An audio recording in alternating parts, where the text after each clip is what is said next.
What's up, mathematicians? In this video, I will be presenting an introduction to polar coordinates. If you are following along in my unit on circular motion, this is the first lesson in Unit 3 on circular motion. So let's dive right in.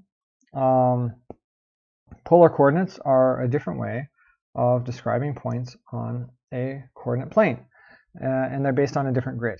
So on the left side, you see a grid that's probably quite familiar to you. We'll call this the rectangular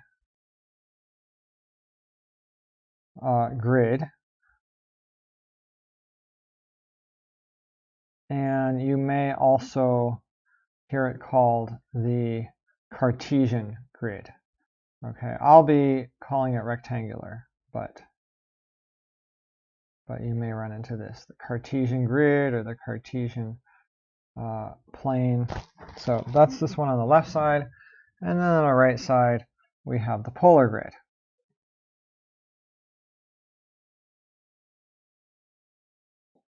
And you can see there's a difference, right? And so we'll get into what that difference is in a moment with our examples. But first, keep in mind that with a rectangular grid, as you probably already know, points are written in terms of x comma y. You have an x value and a y value, and the x-axis is this horizontal axis, the y-axis is the vertical axis. On the polar grid, points instead are written with a radius r and an angle theta. And so you see down here we have some examples, and let's go ahead and go through these different examples. Okay, and so let's pick a different color here. Now let's go back to that color. Okay, so on the rectangular grid, pretty straightforward plotting points. We have this point 4, 3. So we go over 4 units here, up 3 units here, and there's our point right there. That is point A. Now, of course, the reason we call it a rectangular point is because a rectangular grid is because each point, makes a rectangle. Starting from the origin here, you put the point, and there's a rectangle corresponding with that point. And so now for point B, we go -2 and -5, and that's right down here. So that's the point B. So that's something you've probably been doing for quite a while.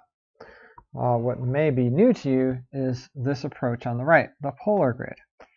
So let's start with point C. So instead of an x and a y value, I have a radius.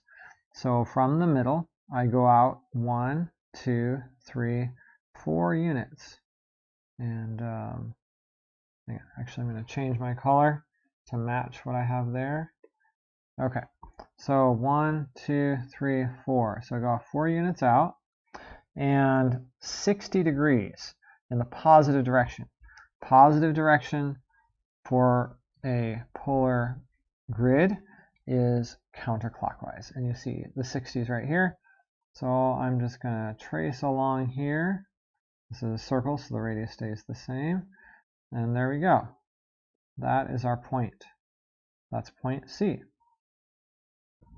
And point D, let's see, I go up 1, 2, 3 units, and all the way around to 225 degrees, which is right here.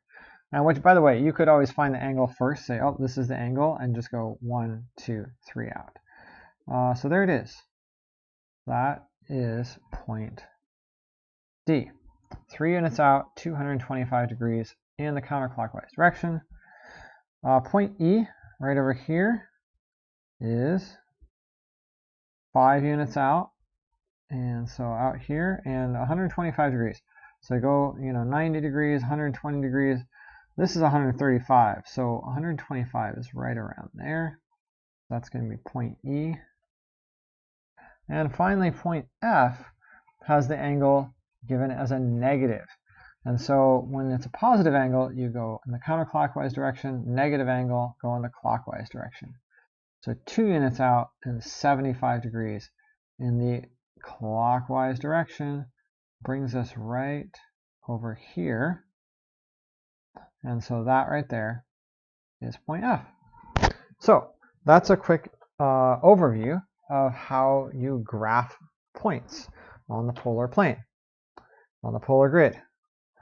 So now let's talk about translating between rectangular and polar form of coordinates. Okay, a lot of mathematics is about translating between things, and so we're going to look at how we can translate between these two types of points. And so here we go. So translating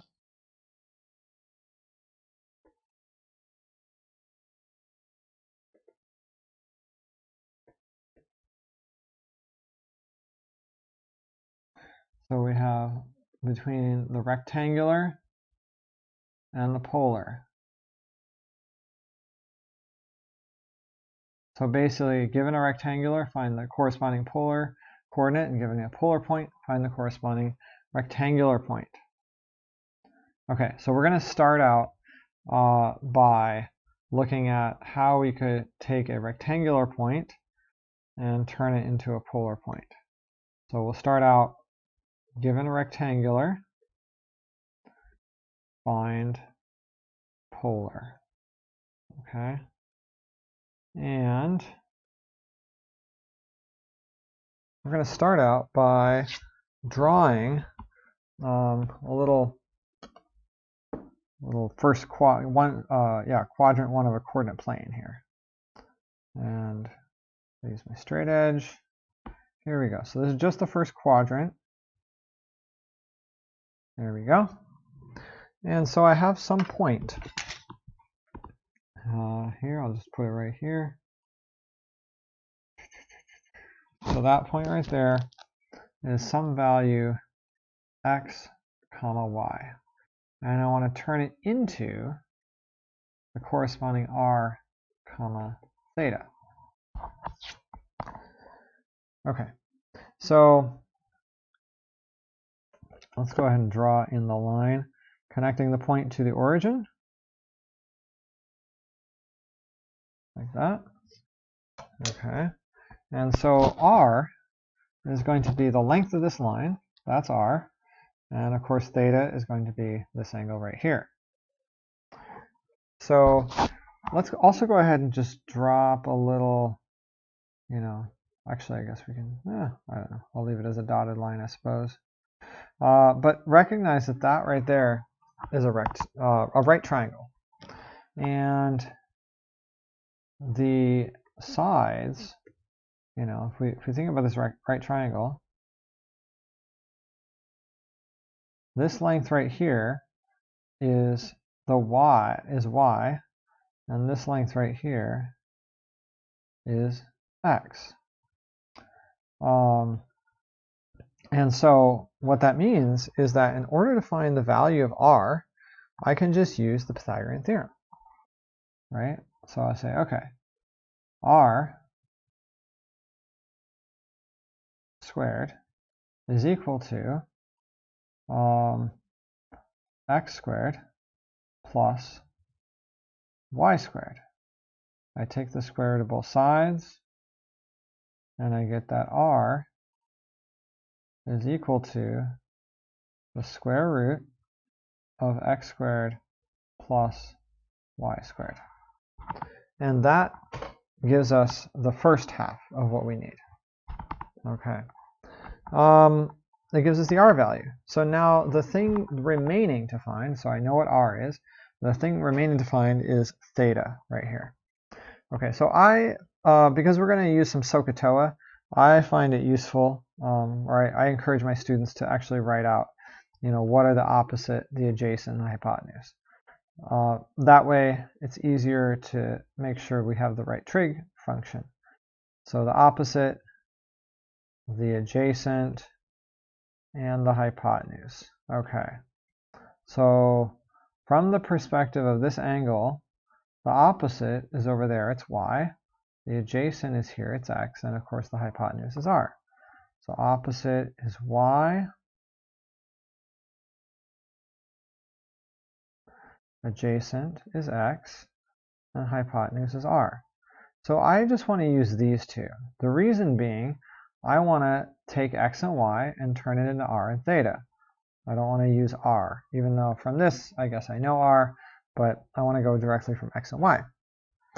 Okay, so, well, what can we use to find an angle from the opposite and the adjacent? Well, it turns out that that is the tangent function. So that the tangent of theta is equal to the opposite, which is y, divided by the adjacent, which is x.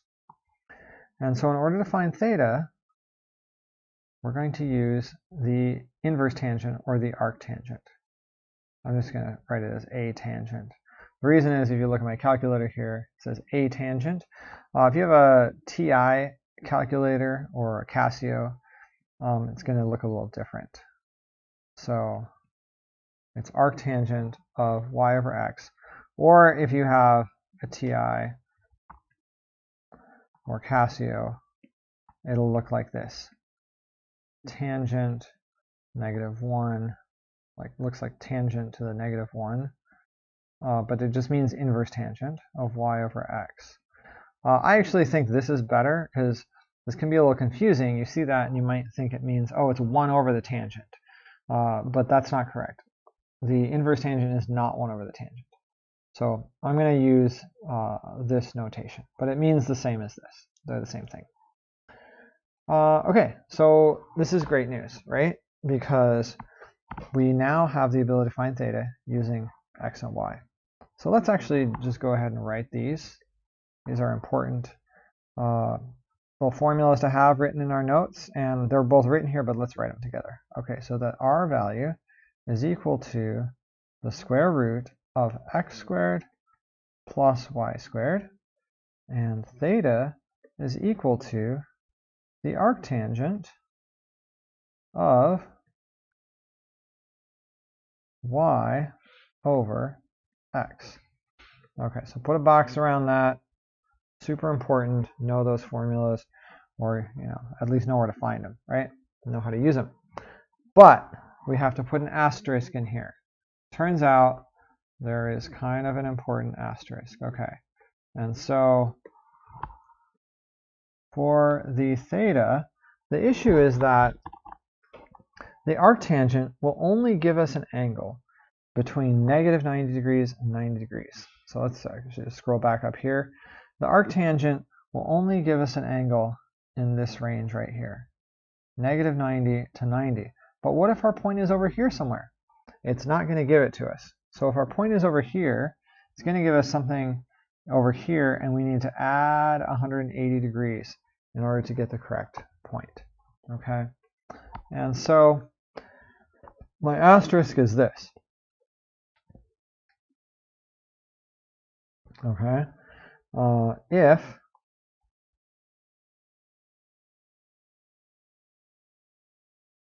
x is less than 0, then theta is equal to the arctangent of y over x plus 180 degrees. Okay, so it's arctangent of y over x unless x is less than 0, and then you're going to have to add 180 degrees. So let's go ahead and look at a couple examples. Okay, so here we go. Example number 1. Let's pick a different color. What color have I not used in a while? No, it's a little bit too bright. Let's just go with a dark blue. Okay, so here we go. Example number 1.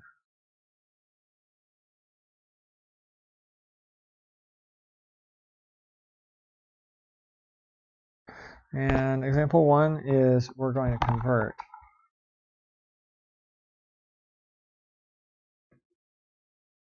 the point 7, 3 to polar form.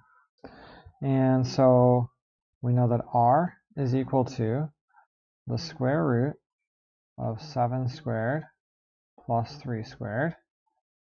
And we'll just go ahead and plug that into the calculator. square root 7 squared plus 3 squared, even though we could do it in our head. 7 squared is 49, 3 squared is 9, so it's going to be square root of 58. But I'm just going to be doing decimal approximations for now. And so I'm going to have 7.62. In general, I'm going to round to the nearest hundredths place.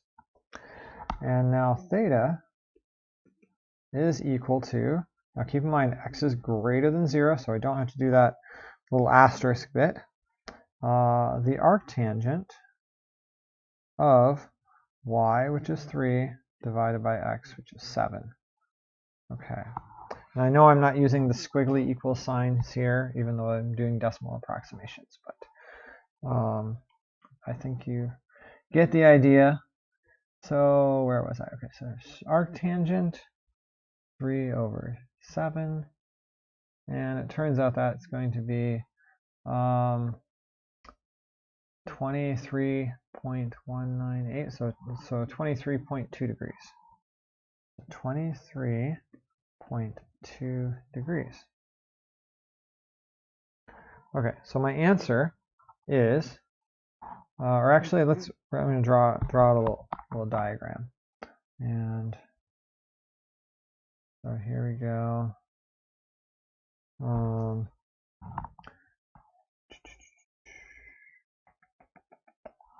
All right, and so my x value is 1, 2, 3, 4, 5, 6, 7. Okay, so that's 7, and my y value 1, 2, 3. So that's 3, and so my point is right over here. And what I'm claiming is that what my result is telling me is that the polar representation of that point is 7.62, comma 23.2 degrees.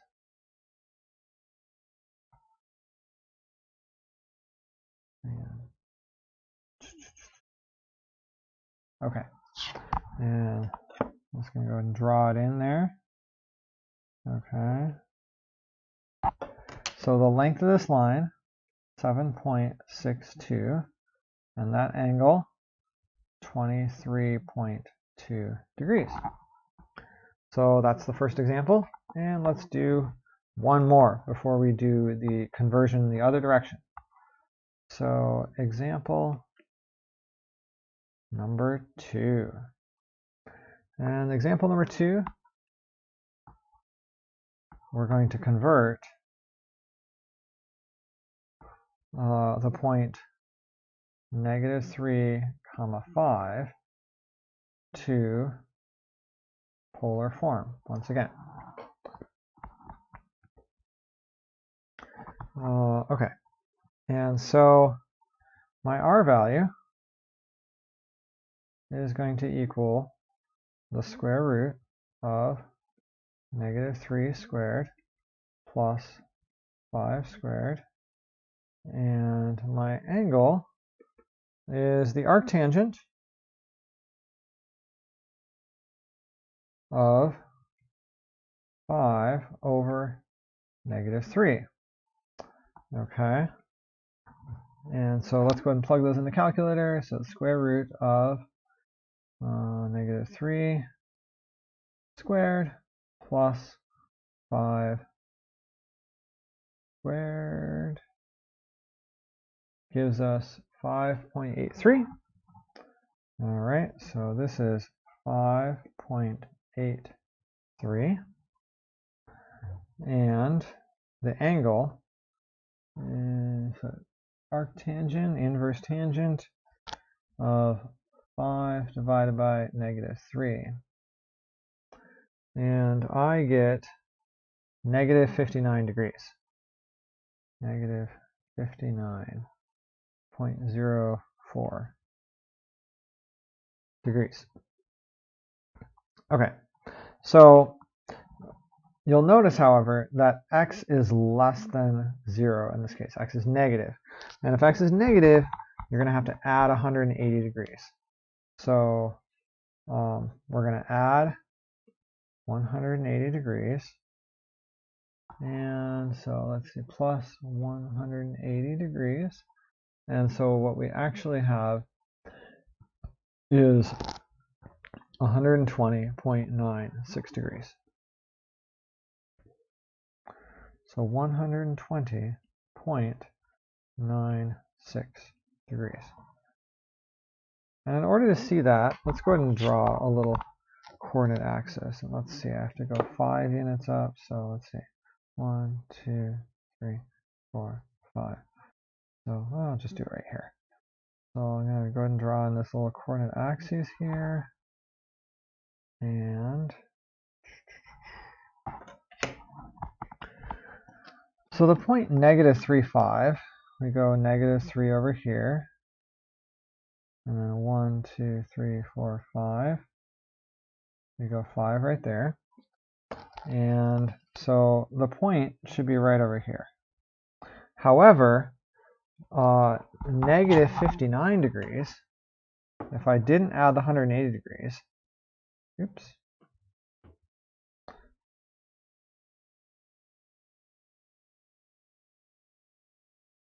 If I didn't add the 180 degrees, it would have given me an incorrect angle, down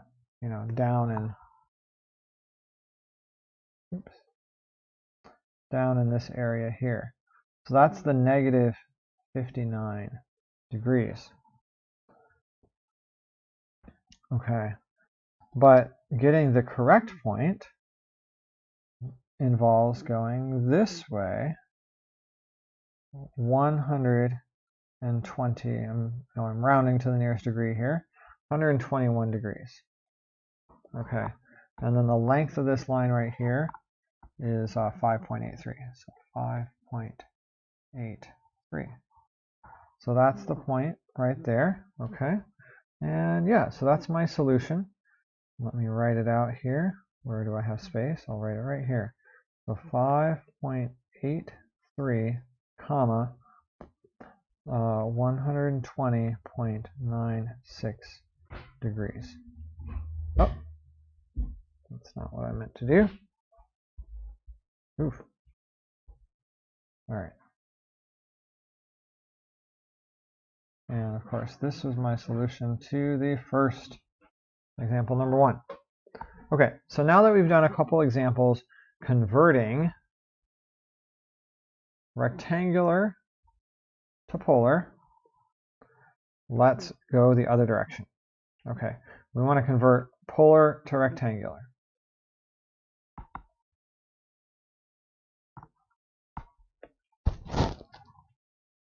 Okay, and this way is actually going to be a little bit shorter. So polar to rectangular.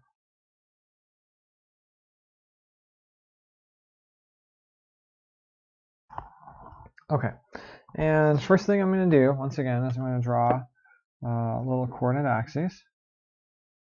And it's just, the first quadrant here that I'm going to draw in. There we go.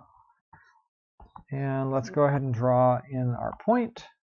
And now this, instead of a rectangular point, is a point in polar form. So it has some r, some radius, and some angle, and I want to find the corresponding x and y values. Okay, so let's draw this in here.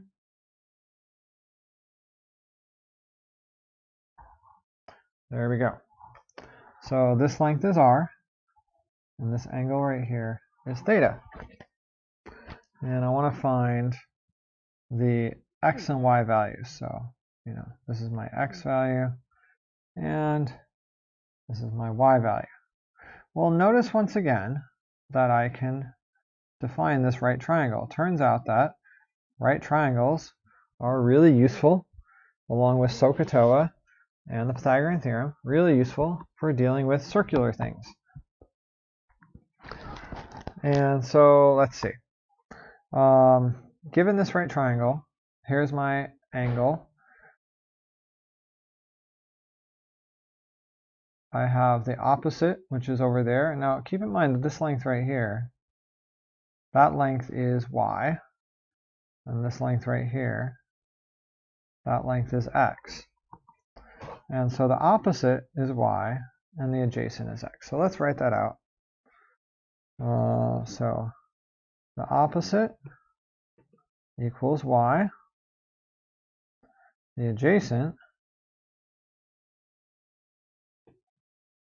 equals x, and the hypotenuse equals r. Now, in order to find the values of x and y given r and theta, I can use the sine and cosine functions. Note that if I take the cosine of the angle, that is equal to the adjacent over the hypotenuse. In other words, x divided by r. If I take the sine of the angle, that is equal to the opposite, y, divided by hypotenuse r. So y over r. Now, if I multiply r times both sides in these, you see those r's will cancel out, those r's will cancel out. And what I'm left with is that x is equal to the cosine of theta, and y is equal to the sine of theta. And I'm done. That's it. That's my translation. So if I have, oops, I'm sorry, I wrote that wrong. Let me correct that. It is r times the cosine of theta, and r times the sine of theta. Okay, there we go. So if I have, let me make this a little bit more clear. So it's r times and r times. Okay, so if I have the radius r and the angle theta, I can use the cosine function to find x and the sine function to find y. So now let's just throw in a couple examples, and we'll call it a video, because we've been going on probably too long as it is. All right, so here we go. Let's just put the first example right in here. So example number 1 is we're going to convert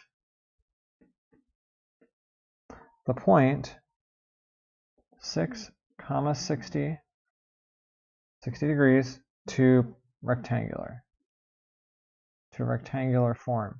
And so pretty simple. We just say, okay, x is equal to 6, the radius, times the cosine of 60 degrees, and plug that in our calculator, 6 times the cosine of 60 degrees, oops, and I get 3.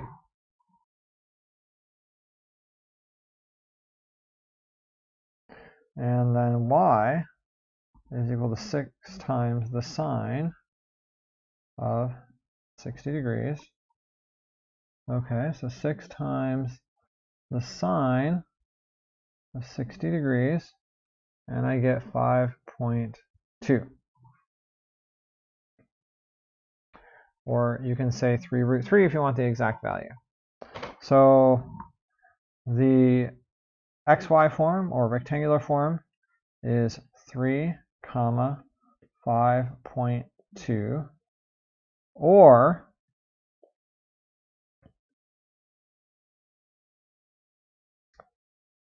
three, 3 square root of 3.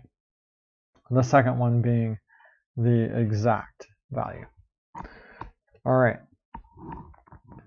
So that's example, actually that's not example number 1, because we had the other 2 examples. That's example number 3. Okay, and now one more thing I want to throw at you is in my last example. Example number 4 is to say, give a polar coordinate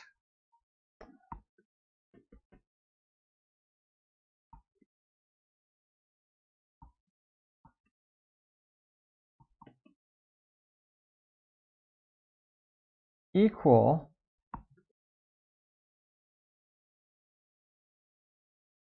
to 4, 45 degrees. And so it's going to be in polar form. I'm not asking you to turn this into, which I could, right? I could just do this same process, cosine and sine, and turn this into a rectangular coordinate. But what I'm saying is that give a different polar coordinate, or a polar coordinate that looks different, that is equal to the same thing. Okay, so now in order to answer this question, let's go way back up to our polar grid.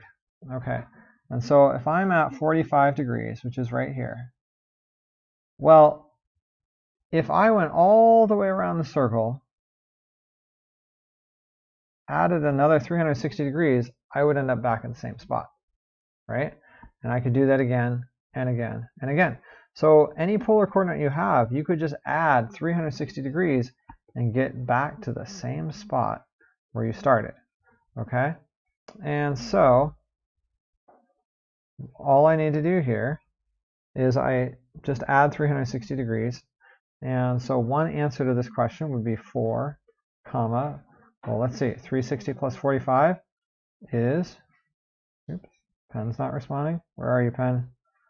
All right, come on, pen. All right, so my pen is not wanting to cooperate right now. But what I'm trying to write here is that it's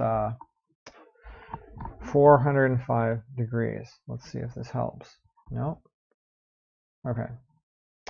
Well, I don't know what's happened to my pen. My pen is oh, there we go. Okay. So 405 degrees. So that's one answer, but there are many, many others. In fact, there are an infinite number of others. We could add 360 degrees to that, go one more time around the circle.